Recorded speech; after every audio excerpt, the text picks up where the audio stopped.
বঙ্গভঙ্গ বিরোধী প্রস্তাব বিধানসভায় উত্থাপন করলেন পরিষদীয় মন্ত্রী শোভনদেব চট্টোপাধ্যায়। বাংলাকে ভাগ করার চক্রান্ত শুরু হয়েছে, বিশেষ করে উত্তরবঙ্গের বেশ কয়েকটি জেলা ভাগ করার কথা উচ্চারিত হচ্ছে। আজ বিধানসভায় বঙ্গভঙ্গ বিরোধী প্রস্তাব উত্থাপন করলেন পরিষদীয় মন্ত্রী।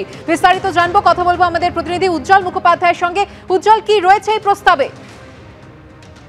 দেখো, সেটা হচ্ছে যে আজ বিধানসভায় সরকারের পক্ষ থেকে একটি প্রস্তাব আনা হয়, যে প্রস্তাবের মূল কথা হচ্ছে যে বাংলাকে ভাগ করার একটা বড় চক্রান্ত শুরু হয়েছে এবং সেই চক্রান্তের সঙ্গে যুক্ত আছে বিজেপির সাংসদরা এবং তাদের যেটা দাবি যে বাংলাকে ভাগ করার চক্রান্ত প্রথম শোনা গেছিল এক সাংসদের মুখে, অর্থাৎ সুকান্ত মজুমদারের কথা বলা হচ্ছে, যিনি একটি প্রস্তাব প্রধানমন্ত্রীর কাছে দিয়েছিলেন এবং একই সঙ্গে এই প্রস্তাবে বলা হয়েছে, সরকারের পক্ষ থেকে যে প্রস্তাব উত্থাপন সেখানে বলা হয়েছে যে বিরোধী দলের বেশ কয়েকজন বিধায়কের মুখে যে ধরনের বক্তব্য শোনা যাচ্ছে সেটা অত্যন্ত আশঙ্কার।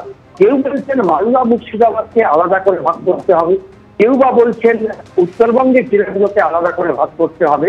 যে প্রস্তাব আজকে শোভনদেব চট্টোপাধ্যায় বিধানসভায় উত্থাপন করেন সেখানে স্পষ্ট বলা হচ্ছে যে বাংলাকে ভাগ করার যে চক্রান্ত, সেই চক্রান্ত শুরু হয়েছে এবং তার বিরুদ্ধে দাঁড়িয়েই এই প্রস্তাব এবং এই নিয়ে ইতিমধ্যে বিধানসভায় আলোচনা শুরু হয়েছে। আমরা জানি মুখ্যমন্ত্রী মমতা বন্দ্যোপাধ্যায় এবং বিরোধী দলনেতা শুভেন্দু অধিকারী তারা দুটোই এই আলোচনায় অংশ নেবেন। আপনারা জানেন যে বিজেপি সাংসদ সুকান্ত মজুমদারের মন্তব্যে এবং লোকসভাতে যেভাবে গোন্ডার বিজেপি সাংসদ নিশিকান্ত দুবে মন্তব্য করেছিলেন, তারপর থেকে কিন্তু এই বিতর্ক শুরু হয়েছে।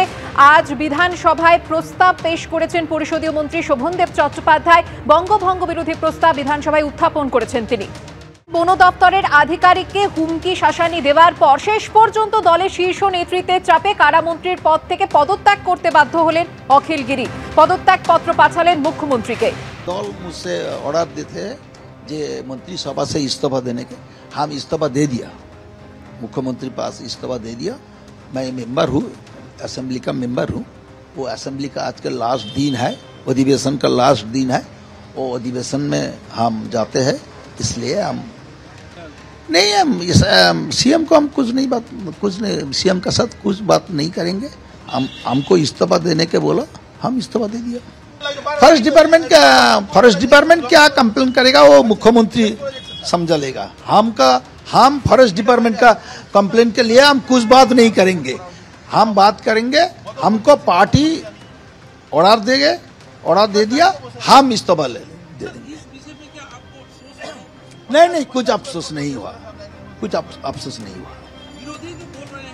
विरोधी का जो बोलेगा विरोधी के बात के लिए हम कुछ नहीं बोलेंगे। नहीं, सीएम के साथ हम तो अधिवेशन का साथ मिलेंगे, कोई बात नहीं। एक साथ में तो अधिवेशन होगा, अधिवेशन से मिलेंगे, कोई बात नहीं। অখিল গিরির আচরণে দৃশ্যতই অস্বস্তিতে পড়া তৃণমূল শীর্ষ নেতৃত্ব গতকাল তার সম্পর্কে ঠিক কি জানিয়েছিলেন, শুনবো। তৃণমূল কংগ্রেসের এই মুহূর্তে যিনি তার রেজিগনেশন দিয়েছেন সেই অখিল গিরি কারামন্ত্রী, নিঃশর্ত ক্ষমা চাইতে হবে সেই সরকারি আধিকারিকের কাছে, পদত্যাগপত্র পাঠিয়ে দিতে হবে মমতা বন্দ্যোপাধ্যায়ের কাছে।